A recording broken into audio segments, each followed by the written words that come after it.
కేంద్ర ప్రభుత్వం పౌరసత్వ సవరణ చట్టాన్ని అమల్లోకి తీసుకొచ్చింది. అయితే పశ్చిమ బెంగాల్, తమిళనాడు వంటి కొన్ని బీజేపీయేతర పార్టీలు, హైదరాబాదులో ఓవైసీ వంటి వారు ఈ చట్టాన్ని వ్యతిరేకిస్తున్నారు. ఒక చట్టం చేసినప్పుడు అది దేశం మొత్తానికి వర్తిస్తుంది కానీ వేరేగా ఉండదు. పొరుగు దేశాలైన పాకిస్తాన్, బంగ్లాదేశ్, ఆఫ్ఘనిస్తాన్ల నుండి భారతదేశానికి శరణార్థులుగా వచ్చిన ముస్లిమేతర శరణార్థులకు భారతదేశ పౌరసత్వం కల్పించడమే సిఏఏ ఉద్దేశం. 2017 డిసెంబర్ 31కి ముందు భారతదేశానికి వలస వచ్చిన వారు దీనికి అర్హులు.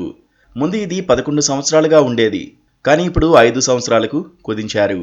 హిందువులతో పాటు సిక్కులు, క్రైస్తవులు, జైనులు, బౌద్ధులు, పార్సీలకు పౌరసత్వం వర్తిస్తుంది. శరణార్థులకు ఎలాంటి ధ్రువపత్రాలు లేకపోయినా, ఒకవేళ ఉండి కూడా వాటి గడువు పూర్తయితే పౌరసత్వం కోసం అప్లై చేసుకోవచ్చు. సెక్యులర్ రాజ్యమైన భారతదేశం అన్ని మతాలకు పౌరసత్వం కల్పిస్తూ ముస్లింలకు మాత్రం పౌరసత్వాన్ని ఇవ్వడం లేదు. ఈ విషయమై అభద్రతకు లోనైన ముస్లింలు సిఏఏను వ్యతిరేకిస్తున్నారు. దీనివల్ల ఇప్పటికే భారత పౌరసత్వం కలిగిన ఏ మతాల పౌరులకు ఇబ్బంది లేదని ఈ చట్టం చెబుతోంది. భారతదేశంలో ఉన్న 21 కోట్ల ముస్లింలకు ఎటువంటి ఇబ్బంది లేదు. తారతమ్యం చూపించడం జరగదు. కొత్త వారికి పౌరసత్వం ఇస్తున్నామే కానీ ఉన్నవారిది లాక్కోవడం లేదు. ఈ చట్టం ద్వారా దేశంలోని ముస్లిం పౌరులకు ఎలాంటి సమస్య రాదని క్లారిటీ ఇచ్చారు. పాకిస్తాన్, బంగ్లాదేశ్, ఆఫ్ఘనిస్తాన్ నుండి వచ్చిన ముస్లింలకు పౌరసత్వం కల్పించకపోవడానికి కారణం ఏమంటే, ఈ దేశాలన్నీ మతం ప్రాతిపదికగానే ఏర్పడ్డాయి. అప్పుడు జిన్నా ముస్లింలకు ప్రత్యేక దేశం కావాలని పాకిస్తాన్ను తీసుకున్నారు. అక్కడ ఇతర మతస్థులు మైనారిటీలుగా ఉన్నారు. వారి వల్ల హింసకు గురైన, ఇబ్బందులు పడిన ఇతర మతస్థులే భారతదేశానికి శరణార్థులుగా వచ్చారు.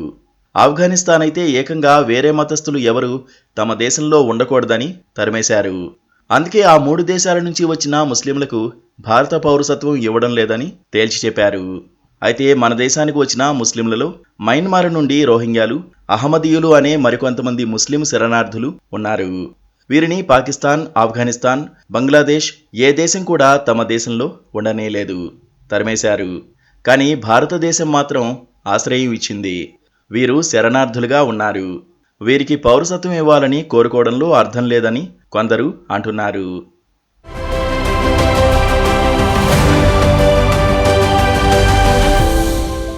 Please do subscribe to Please do subscribe to Please do subscribe to Please do subscribe to Please do subscribe to Please do subscribe to KTV Telugu. KTV Telugu. KTV Telugu. KTV Telugu. KTV Telugu. KTV Telugu. Please do subscribe to KTV Telugu.